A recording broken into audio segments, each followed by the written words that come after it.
ఇలాంటి నేరస్తుడు సభ్య సమాజంలో జీవించడానికి అనర్హుడు. వీడి కోసం కోర్టు వారు తమ విలువైన సమయాన్ని వృధా చేయకుండా ముద్దాయికి కఠిన శిక్ష విధించాల్సిందిగా కోరుతున్నాం. I object your honour. ఏందిరా నువ్వు కోరేది? ఆయన కన్ఫర్మ్ చేసేదే. మీరు మాట్లాడుకుంటే మధ్యలో మేము దేనుకుండేదా? టీ అమ్ముకోవడానికా? ఏం జడ్జి నువ్వేం చెప్పదలుచుకున్నావా అర్థమయ్యేలా చెప్పు. చెప్తాం. అందుకేగా 50,000 తీసుకుంది.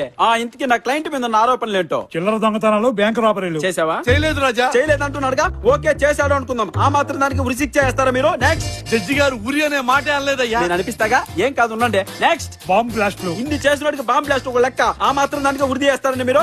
Wait. చూడండి వెంకట్రావు గారు, ఇలాంటి చిన్న విషయాలకు ఉరి శిక్ష వేయడం ఏ మాత్రం భావ్యం కాదు. ఏదో 10వ పరకో జరిమానా వేశారంటే మా వాడు కట్టెళ్ళిపోతాడు. ఇరువురికి మంచి. నేనేం తీర్పు ఇవ్వాలో చెప్పడానికి నువ్వెవడు రా?